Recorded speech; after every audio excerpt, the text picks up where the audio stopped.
하나님의 말씀을 봉독해 드릴 때에 겸손한 마음으로 경청하십니다. 신약성경 83페이지 마가복음 15장 1절에서 3절 말씀입니다. 새벽에 대제사장들이 즉시 장로들과 서기관들 곧 온 공회와 더불어 의논하고 예수님을 결박하여 끌고 가서 빌라도에게 넘겨주니 빌라도가 묻되 네가 유대인의 왕이냐?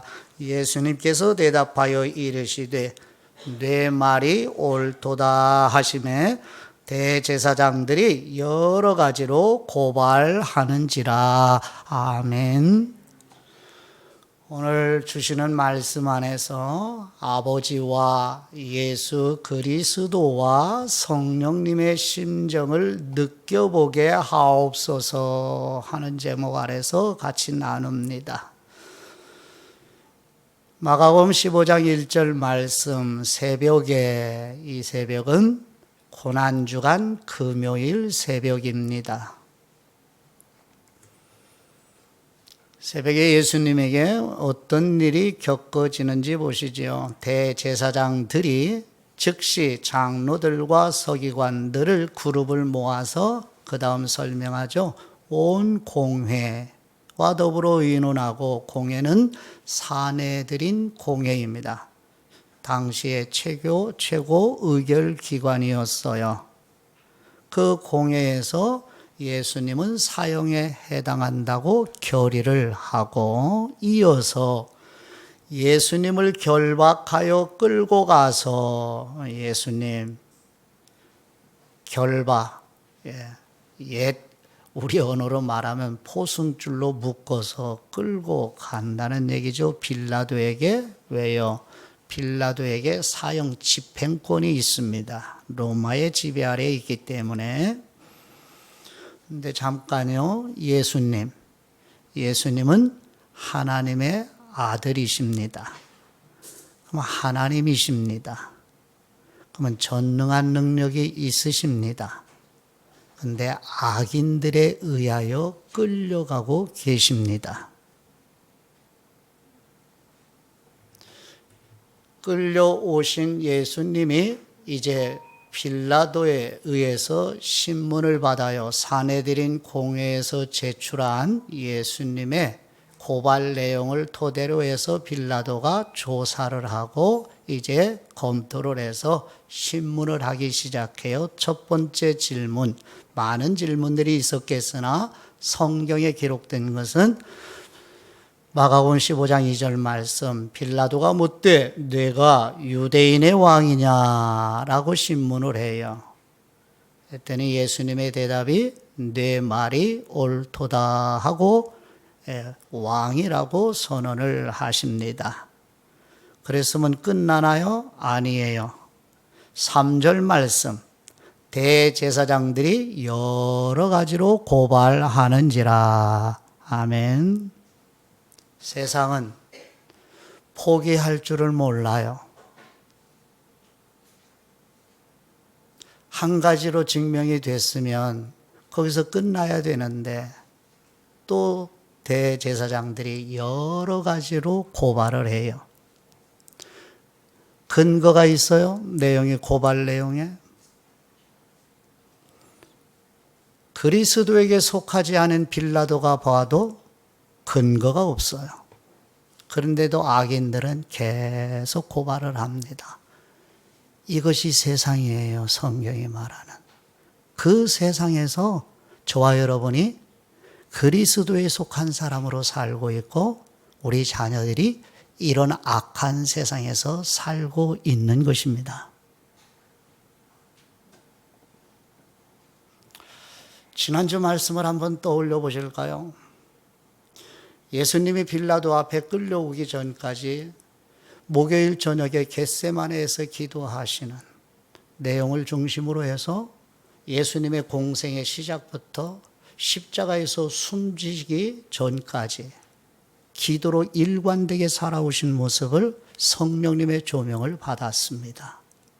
이것으로 머무르는 게 아니라 그럼 우리도 예수님처럼, 스데반 집사님처럼 성경 읽기와 기도를 다시 시작하는 삶을 살도록 촉구받았습니다. 어떠셨는지요? 성경 읽기 다시 시작하셨나요? 기도 생활을 다시 시작하셨는지요? 그렇죠. 성경의 진리를 아무리 깨달아도 내 몸이 움직여지지 않으면 유익함이 있겠어요?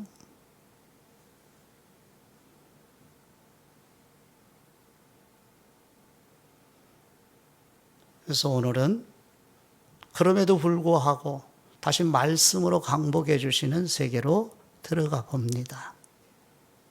우리 조금 전에 찬송 147장을 드렸어요. 그때 너 거기 있었는가? 그때 그 일을 생각하면 떨려라고 찬송을 드렸어요. 근데 떨리지도 않는데, 아프지도 않는데, 슬프지도 않는데 147장은 많이 찬송을 드렸어요. 이게 우리의 정서적인 지금 메마름, 돌처럼 무뎌져 가는 우리의 정서의 영역의 상태는 아닌지요.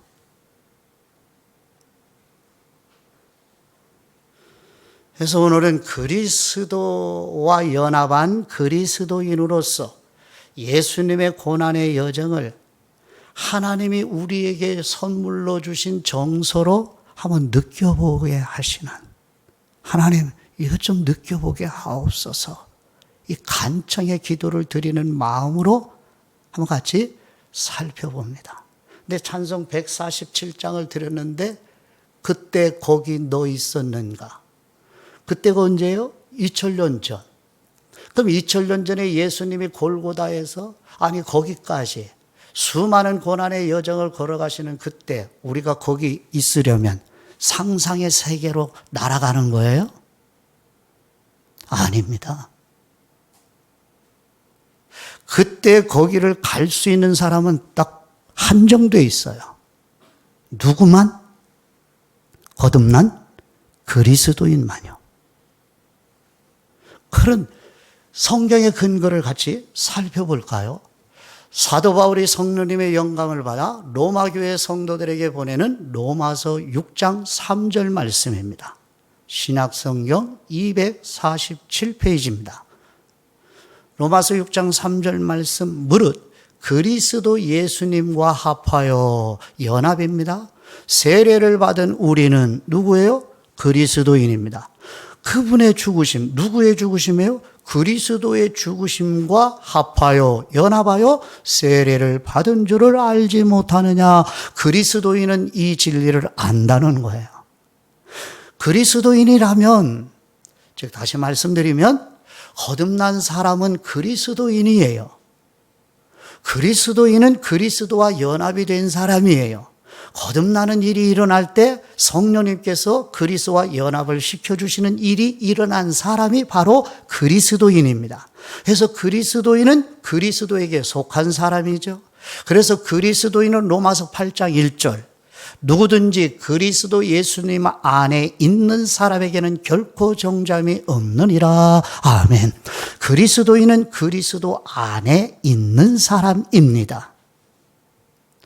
그러면 이제 그때 거기 너 있었는가? 없었어요. 태어나지도 않았어.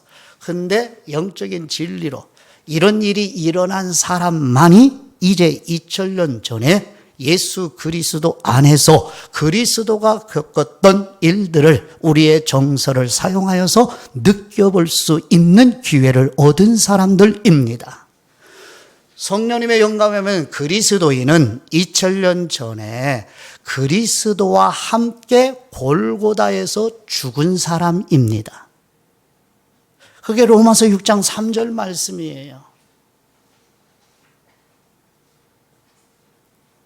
그리스도인은 2000년 전에 예수 그리스도와 함께 죽은 사람뿐만 아니라 2000년 전에 그리스도와 함께 살아난 사람입니다. 이 진리를 저와 여러분의 이성과 지성으로 이해가 불가능한 거예요. 그러나 성령님에 의해서 그리스도인이 된 사람만이 이 진리가 자신이 되는 것입니다. 그래서 그리스도인이 된 이후에는 성령님의 조명을 계속 받아서 이렇게 신구약 성경의 말씀에서 도움을 받아서 내가 2000년 전에 존재하지도 않았는데 예수 그리스도 안에서 그리스도와 함께 그 모든 것들을 다 경험하는 사람들로 성장해 가는 사람이 바로 그리스도인입니다. 그래서 이제 그리스도 안에 여러분 한 사람 한 사람을 예수 그리스도께서 품에 안으시고 2000년 전에 많은 것을 경험해 가시는 거예요. 그래서 여러분도 이제 그 경험을 해 가시도록 2000년 전 골고다로 가보시는 것입니다. 그래서 오늘 말씀에 이어서 마가복음 15장 6절에서 7절 말씀과 마가복음 15장 11절에서 13절 말씀까지 이어서 보시죠. 예수 그리스도 안에 여러분들이 있다는 사실을 염두에 두고, 물론 그리스도인만. 자, 마가복음 15장 6절 말씀입니다. 명절이 되면, 이 명절 6월절입니다. 백성들이 요구하는 대로 죄수 한 사람을 놓아주는 전례가 있더니 밀란을 꾸미고 그 밀란 중에 살인하고 체포된 사람 중에 바라바라 하는 사람이 있는지라. 아멘. 그렇잖아요. 저와 여러분도 경험을 하잖아요. 8.15 광복 기념일이라든지 대통령이 취임하는 시점 전후로 해서 경미한 사람들이 이제 여러 가지로 이제 수감이 되어 있거나 혹은 수감은 안 되어 있거나 안 되어 있지만 여러 가지 법적인 제재를 받는 분들을 어떻게 해요? 사면하시는 일이 있죠. 그 제도예요. 2000년 전 유대 땅에도 사면하는 제도가 있었어요. 그래서 예수님을 고발이 돼서 빌라도 앞에 끌려온 예수님을 조사를 하고 신문을 해보니 빌라도의 생각에 예수님에게는 잘못이 없어요. 빌라도 판단해도. 근데 대제사장들이 속해서 고발을 하는 거예요. 그래서 빌라도가 이 생각을 한 거죠. 이 명절에 백성들의 요구대로 죄수 한 사람을 사면시켜주는 일. 그래서 누구를 등장시켜요? 아주 극악한 죄인 하나를 떠올려요. 그게 누구예요? 밀란을 일으키, 밀란이라는 얘기는 반란과 폭동을 의미합니다. 반란을 일으키고 그때 살인을 하여서 체포된 바라바라고 하는 이름까지 명시를 해줘요. 그래서 이 사람하고 예수님 둘 중에 누구를 사면시키냐 제안을 하면 빌라도 생각은 당연히 예수님을 석방시켜 달라고 요청할 것으로 생각을 했던 거예요. 아니요. 사람이 생각대로 되나요? 안 되지요. 어떤 일이 또 사전에 다 해놨어요. 마가복음 15장 11절입니다. 그러나 대제사장들이 무리를 충동했다는 얘기는 선동하여 사람들을 대제사장들이 부추겼어요. 선동을 했어요. 어떻게 하라고? 바라바를 놓아달라고 선동을 했어요. 12절 말씀 빌라도가 또 대답하여 이르되 빌라도가 들어보니 이거는 아니라는 생각이 들었던 거예요. 그래서 빌라도는 예수님을 사면시켜주고 싶었던 거예요. 그러면 너희가 유대인의 왕이라 하는 분을 내가 어떻게 하랴 했더니 13절 백성들의 반응을 보십시오. 그들이 다시 소리 지르되 그분을 십자가에 못 박게 하소서. 아멘.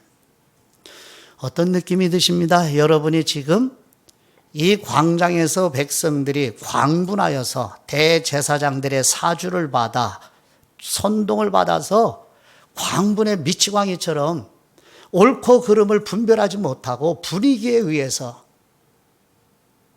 바라바를 놓아주고 석방시키고 예수님을 십자가에 사형시키라.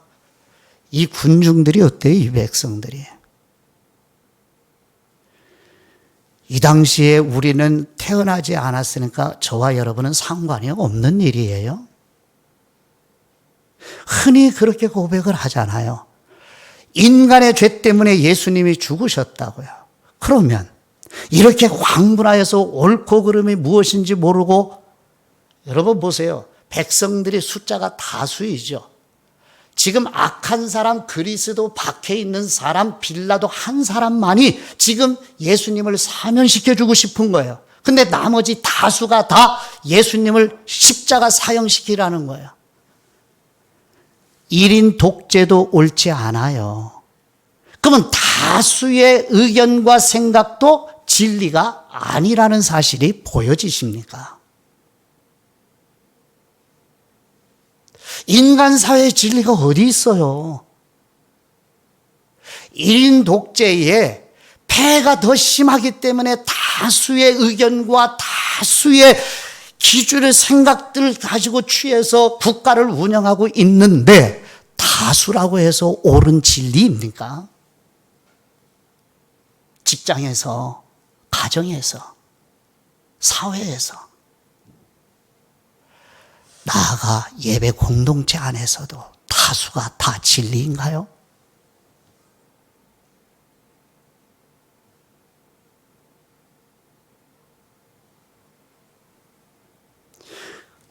민주사회에서 다수의 원칙으로 살아가는 사회 속에 교회 공동체가 공존하고 있는데, 그럼에도 불구하고 교회는 다수로 하는 것이 아니지 않는가요?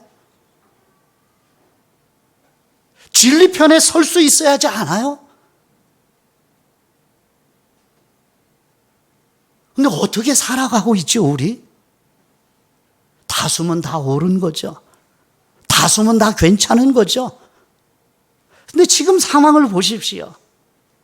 그 수많은 사람들이 다 살인자 바라바를 석방시키고 아무 잘못이 없다고 빌라도까지 인정하는 예수님을 십자가에 사형시키라고 하는 이것이 옳은가요? 이 사회 속에 저와 여러분이 살고 있는 거예요. 보여지나요?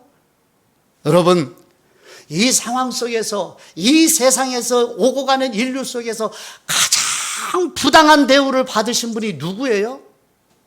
예수님 아니십니까? 그런데 그 예수님 안에 저와 여러분이 있는 거 아닙니까? 그러면 예수님이 이렇게 가장 부당한 대우를 받는 이 일이 저와 여러분이 겪는 일 아닌가요? 예수님 혼자만 겪으라는 게 아니라 그리스도 안에 있잖아요. 그리스도와 연합이 돼 있잖아요. 그리스도인인. 그러면 그리스도가 이렇게 부당한 대우를 받는 그 순간 저와 여러분도 동일하게 부당한 대우를 받는 것이고, 이 세상에 존재하는 교회들이 이렇게 부당한 대우를 받으면서 살아가고 있죠. 진리편에 선다고 찬성은 드리고 있지만 진리편에 서는 것이 아닌 분위기 따라서 다수의 생각에 휩쓸려 휘몰아쳐가는 인간 세상의 군상들이 우리의 영적인 눈이 열려져서 볼 수 있는, 아니 이러한 악한 죄성이 아직도 저와 여러분 안에 잔존해 있지는 않는가요? 색깔과 모양은 다르지만 말입니다.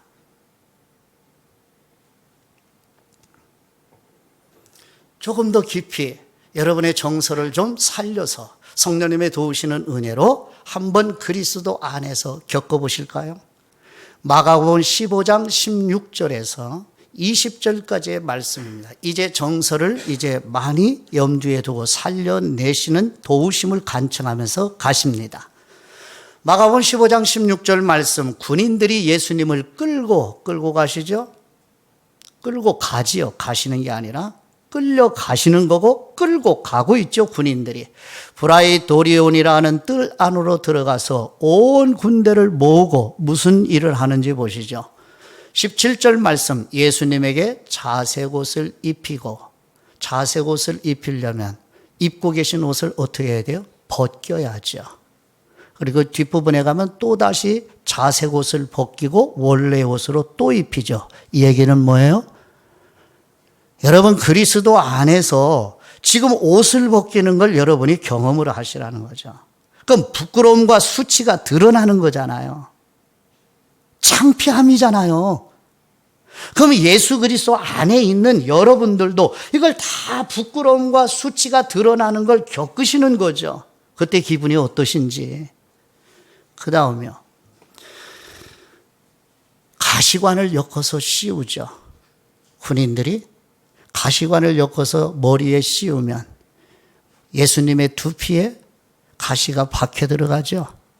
피가 흐르는 패션 오브 크라이스트나 그리스도의 영상에서 겪죠. 보셨잖아요. 머리에서 피가 흐르는가. 그렇죠? 그리고 18절 말씀. 격려하여 이르되 유대인의 왕이요 평안할지어다 하고, 이게 뭐 하는 거예요? 경배하는 게 아니라 조롱하는 거죠. 유대인의 왕이라며 평안해라 하고 격려하는, 조롱하는 이 조롱을 여러분도 그리스도 안에 계시니까 다 겪어보시는 거예요. 그것으로 끝이지 않아요? 19절. 갈대로 예수님의 머리를 쳐요. 그러니까 가시가, 살짝 얹혀진 가시가 어떻게 해요? 예수님의 두피를 깊이 박히죠. 그러면 통증이 있지요? 고통, 괴로움이죠? 같이 겪으시는 거예요. 침을 뱉죠. 군인들이 침을 뱉죠. 예수님의 성스러운 얼굴에 침이 붙으니 여러분도 더러운 이 군인들의 침이 여러분 얼굴에 와 닿아요. 꿇어절하며 희롱을 당한 후 또 자색 옷을 벗기고 도로 원래 예수님의 옷을 입히고 십자가에 못 박으려 끌고 나가니라. 여러분, 아버지가 아들을 사랑하시죠. 하나님 아버지가 아들이신 예수님을 사랑하시죠. 근데 사랑하시는 아들이 당하시는 것을 보고 계신 하박국 선지자에 의하면 악을 참아 보시지 않는 거룩하신 하나님이 참고 계시는 아버지의 심정 어떠실까요? 하나님 아버지의 심정.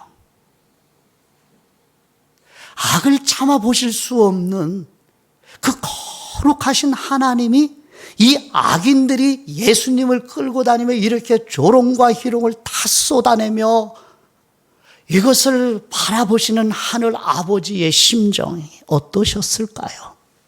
느껴지시나요? 그리고 전능한 하나님이시면서도 그 전능한 능력을 그 악인들을 멸하는 데 사용하지 않으시고 끌고 가면 끌려가시고 가시관을 씌우면 씌움을 당하고 매로 치면 침을 당하고 침 뱉으면 침 뱉음을 당하고 조롱하면 조롱을 당하시는, 그러면서도 전능한 능력을 사용하지 않으시는, 그럼 여러분이 그리스도 안에 계시다면서요.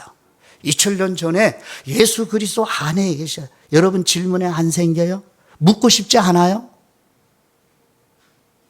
예수님, 전능하신 분이 왜 그 능력을 사용해서 이 악인들을 멸하지 않아요? 이렇게 물어보실 거 아니에요. 예수님 안에 계신 여러분들이.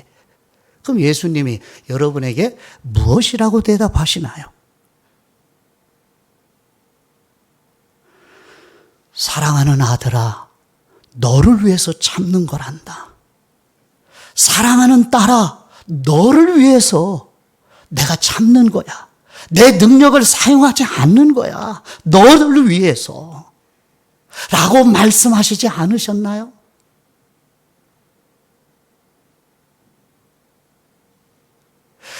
육신의 부모가 자식 때문에 참는 거죠. 이웃이 주는 창피와 수모들을.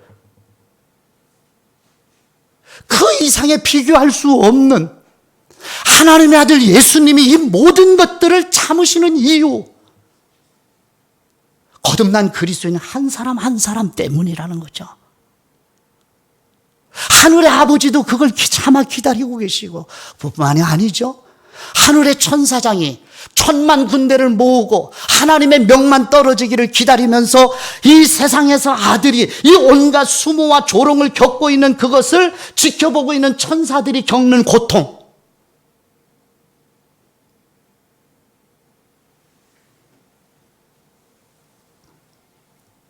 여러분, 거듭난 그리스도인으로서 이 세상에서 살아가시면서 누군가가 여러분의 얼굴에 침 뱉을 때 느낌이 어떠셔요?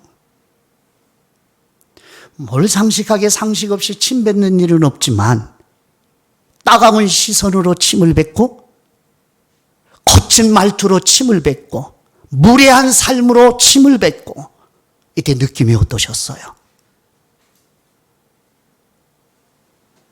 뿐만 아니라 예수님의 옷을 벗기고 자색 옷을 입혔다가 자색 옷을 벗기고 또다시 옷을 입히는 이 예수님의 수치와 부끄러움이 드러나는, 여러분들이 수근수근 대면서 험담을 하면서 여러분 자신의 수치와 부끄러움들을 주고받는 언어의 소재로 삼는 것을 알았을 때 기분이 어떠신가요? 누군가가 여러분을 조롱하고 비웃을 때의 느낌은요, 이것이 사회에서만 있나요? 가정에서만 있는 일인가요? 직장에서만 있는 일인가요? 교회 예배당에서는 없는 일인가요? 이와 같은 일이요,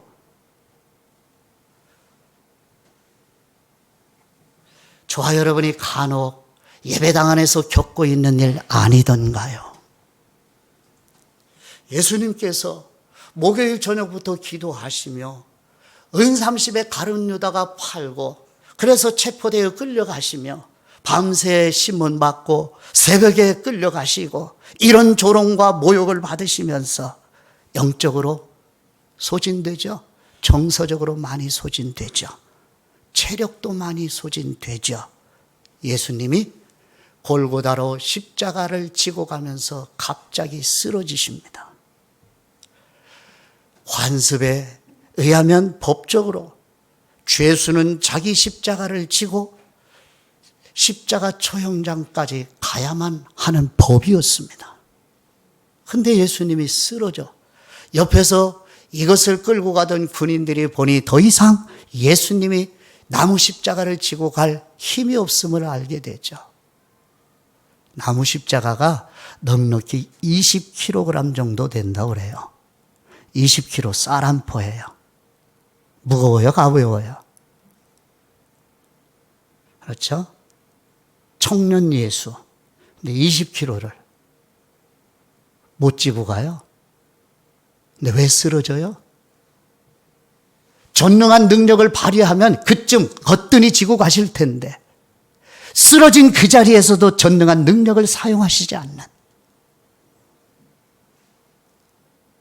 그때 낯선 한 사람이 등장하여 갑자기 로마 병사에 의해서 십자가가 지워지는 사람이 여러분 눈에 보이지 않나요? 마가복음 15장 21절에서 22절 말씀입니다. 마침 알렉산더와 루포의 아버지인 구레네 사람 시몬이 시골로부터 와서 지나가는데 그들이 그를 억지로 같이 가게 하여 예수님의 십자가를 지우고 예수님을 끌고 골고다라 하는 곳, 번역하면 해골의 곳에 이르러.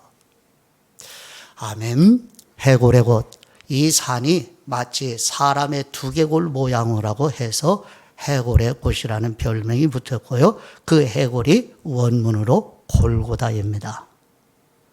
유럽에 제롬이라고 하신 분이 1365년경에 출생을 했는데 이 성경을 번역하는 벌게이트 성경 번역이 있어요. 그 번역에는 이 골고다를 갈보리로 번역을 했어요. 그래서 갈보리가 나오는 거예요. 그래서 골고다 갈보리까지 가시는데 누가 대신 지고 가요? 누구의 아버지라고 소개하죠? 알렉산더와 루포의 아버지. 어디서 왔어요? 구레네라고 하는 지역에서.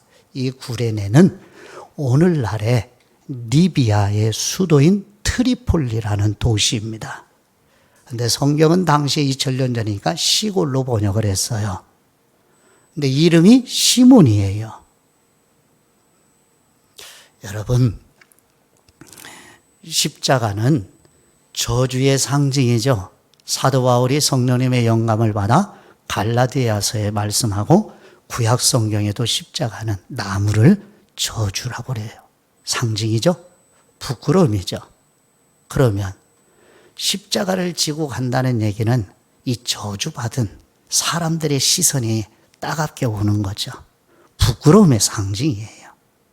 그러면 로마 병사가 여러분 2000년 전에 그 자리에 여러분이 있었으면 여러분에게 예수님의 십자가를 지우면 어때요? 달갑게 즐거운 마음으로 지고 가셔요? 어떠실 것 같아요? 그래요. 저는 영광으로 생각하고 지고 가요. 참 믿음이 좋으신 생각이죠. 과연 그런가요? 저주입니다. 수치입니다. 그러니 갑자기 로마 군인에 의해서 시몬의 이 아저씨의 갑자기 예루살렘의 유월절 명절을 지키기 위해서 예루살렘에 왔다가 그 자리에 서성거리다가 갑자기 붙들려서 이 저주와 부끄러움의 상징인 십자가가 억지로 지워졌다고 말씀하죠. 마가복음 15장 21절에 억지로 강압적으로 안 지고 싶었어요.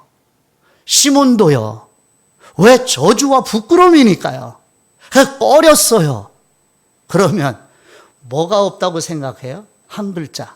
운이 있어요? 운이 없어요? 그렇죠? 운이 나빴다고 생각하지 않겠어요? 오늘 참 운이 나쁜 날이네. 내가 왜 하필 그 많은 사람 중에 내가 이 일을 겪어야 해?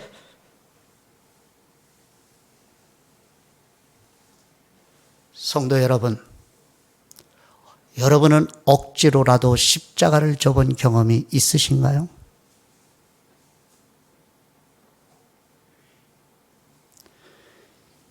이 말씀, 이 부분에서 지금 이 시간에 성령님께서 여러분의 존재에 떠오르게 하는 말씀이 있지요. 성령님이, 예수님이 제자들로부터 너희는 나를 누구라 하느냐 하는 고백을 받은 후 처음으로 십자가의 죽으심과 부활을 말씀하신 후에 하셨던 말씀, 마가복음 8장 34절 말씀입니다. 무리와 제자들을 불러 이르시되 누구든지 나를 따라오려거든 자기를 부인하고 자기 십자가를 지고 나를 따를 것이니라. 아멘. 그리스도인 곧 거듭난 사람은 예수님께 속하여 예수님을 따르는 사람이 그리스도인이지요. 그렇죠? 그럼 예수님을 따르는 사람은 자기를 부인하는 사람이지요. 그렇죠? 그런데 예수님께서 자기를 부인하는 일과 자기 십자가를 지고 가는 일을 동일하게 말씀을 하고 계셔요. 십자가는 죽음이죠. 그럼 자신을 부정하는 일은 죽는 일이라는 의미죠. 자신을 부정하고 날마다 자기 십자가를 지고 예수님을 따르는 사람이 그리스도인이라는 거예요. 거듭난 증거 중에 하나가 이거예요. 언제? 날마다. 근데 자신을 부정하는 일은, 스스로 자신을 부정하는 일이 쉬워요? 안 쉬워요. 그래서 십자가를 지고 가는 일이라고 덤으로 말씀을 하신 거예요. 자신을 부정하는 일이 죽음이라는 것을 그냥 우리의 생각으로만 하면 안 되죠. 성경의 증언을 들어봐야 되겠죠. 그래서 고린도전서 15장 31절 말씀입니다. 신약성경 283페이지입니다. 형제들아, 내가 그리스도 예수님 우리 주님 안에서 가진 바 너희에게 대한 나의 자랑을 두고 단언하노니 나는 날마다 죽노라. 아멘. 사도 바울이 날마다 죽어요. 이게 겉사람을 죽이는 게 아니죠. 자신을 부정하는 거예요. 마가복음 8장 34절에 예수님을 따르는 그리스도인은 자신을 부정하고 자기 십자가를 지고 날마다 예수님을 따르는 사람이라는 사도 바울이 거듭나서 바로 이와 같은 삶을 살았다는 고백이에요. 날마다 죽는다. 날마다 자신을 부정한다는 거예요. 여러분, 우리가 살아가면서 우리 자신의 주장을 죽이는 일이 쉽던가요? 우리 자신의 견해를 양보하는 일이 쉽던가요? 우리 자신의 의견을 스스로 부정하는 것이 쉽던가요? 스스로 부정을 못하니까 상대방 다른 사람들이 부정을 하니까 기분 나쁘고 정서적으로 상해를 입고 화가 나고 분개하지 않나요? 부정하는 일이 쉬운 것이 아니에요. 왜? 자기가 죽는 일이에요. 예수님의 가르침에.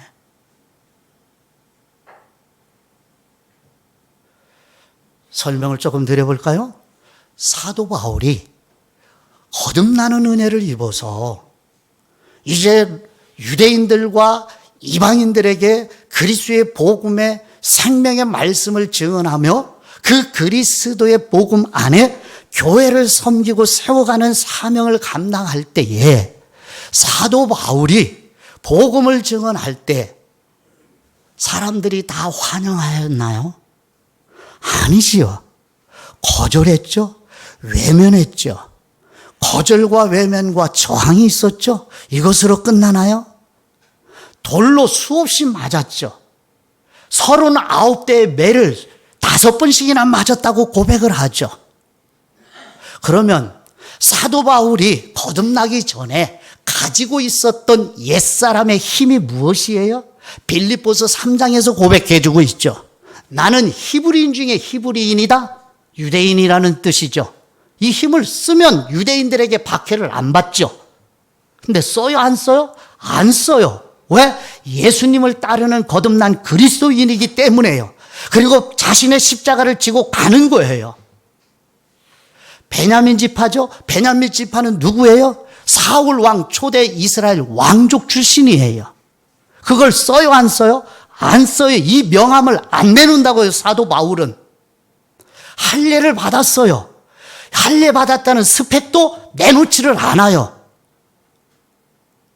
거기다가 가말리엘 문의 학문 최고 학벌이죠. 학벌도 내놓지를 않습니다. 거기다가 로마 시민권이 있죠. 로마 시민권의 권리도 주장하지 않아요. 그리고 당하는 거예요. 예수님처럼. 이게 자기 부정이에요. 그것을 날마다 죽는다고 고린도 교회 성도들에게 편지를 쓰는 거예요. 이게 그리스도인입니다. 예수님이 자신을 부정하셨잖아요.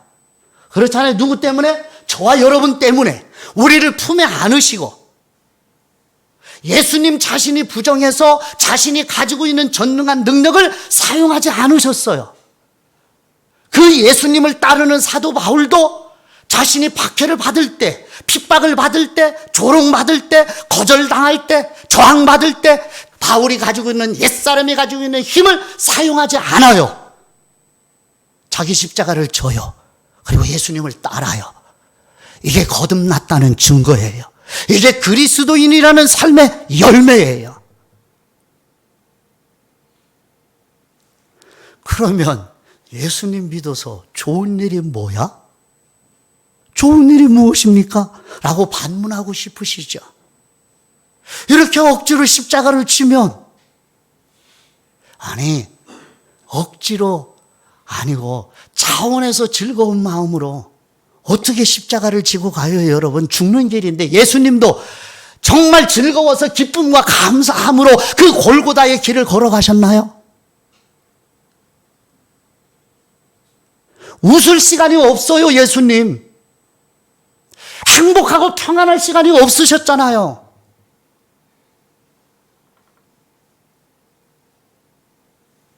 그러면 그리스도인들이 거듭나서 이 세상에 살아가면서 그리스도에게 속한 사람으로 아버지의 자녀로 성도로 살아가는 일이 유익한 게 뭐예요? 왜 예수 믿어야 돼요? 이렇게 반문하고 싶지 않으세요?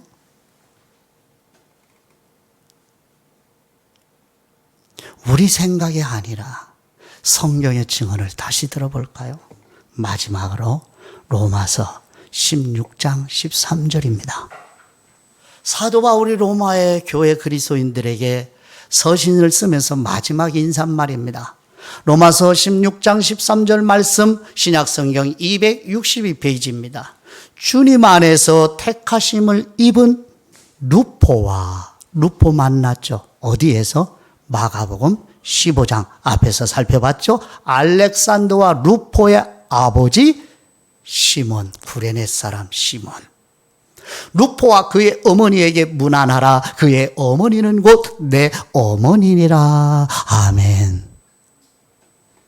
성도 여러분, 가정에서 예배드리는 성도 여러분, 비록 억지로 십자가를 지고 저주와 부끄러움의 상징, 그래서 망설이고 주저하고 십자가 지고 가기를 싫어하고 꺼려했던 구레네 사람 시몬이지만 성령님의 영감으로 로마 그리스도인들에게 보내는 로마서 성경을 바울이 기록하면서 성령님은 바울로 하여금 루포와 루포의 어머니에게 문안하라고 하는 인사말을 빼지 않습니다.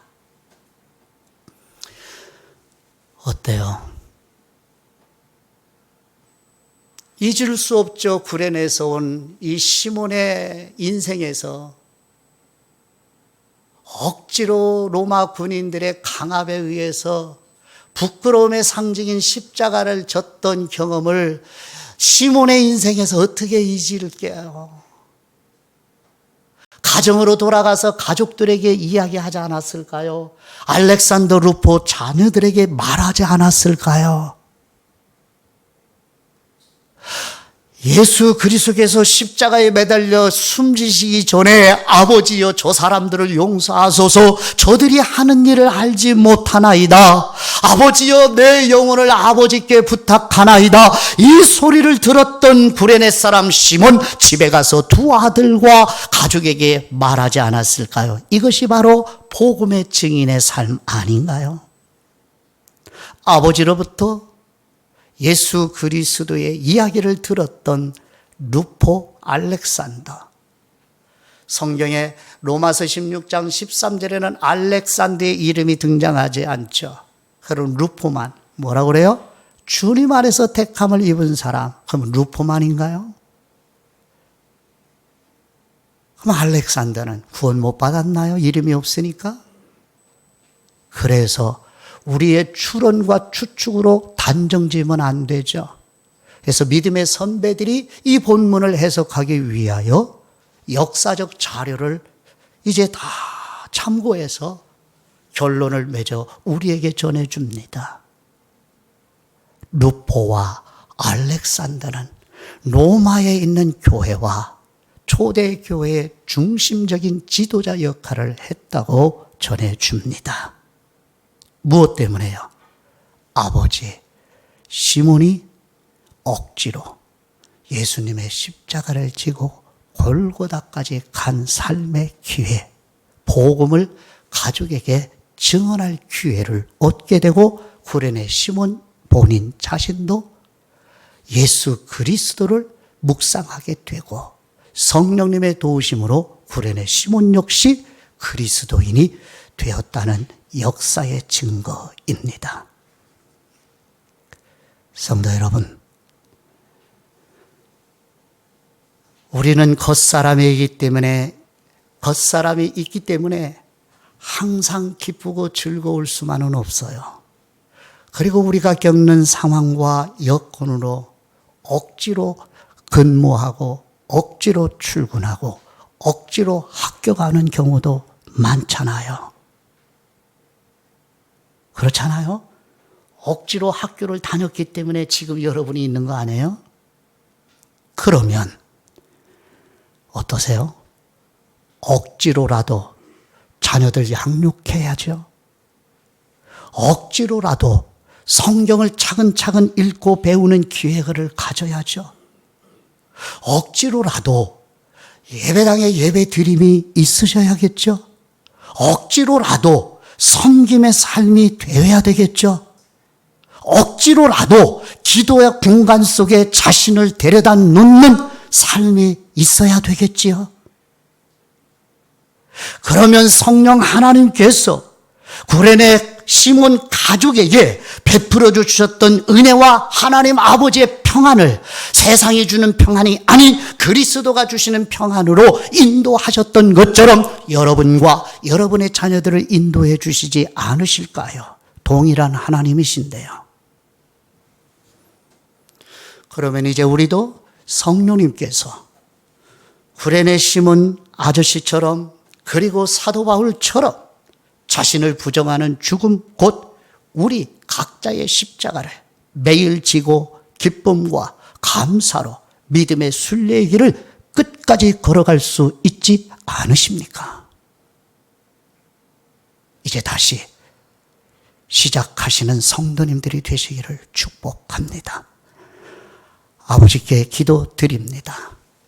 악을 참아보시지 않으시는 거룩하신 우리 하나님 아버지, 마귀의 지배 아래에 있는 악인들에 의해 끌려가시며 조롱과 희롱을 당하시고 세상에서 가장 부당한 대우를 받으시면서도 전능한 능력을 사용하지 않으시는 예수님의 마음과 사랑하시는 아들이 악인들에게 죽으시는 것을 바라보시는 아버지의 심정과 옆에서 슬퍼하시며 탄식하시는 성령님의 마음을 더 깊이 느낄 수 있도록 성령님의 조명해 주시는 은혜를 성도들에게 부어 주옵소서. 알렉산더와 루포의 아버지 구레네 사람 시몬과 사도 바울처럼 우리도 우리 자녀들도 억지로라도 자신을 부정하는 곧 죽음의 길을 십자가를 지고 영생의 길이요 믿음의 순례자의 길을 걸어가도록 성령님의 능력으로 강하게 역사해 주옵소서. 우리의 소망이시며 의가 되시는 우리 주 예수 그리스도의 이름으로 기도드립니다. 아멘.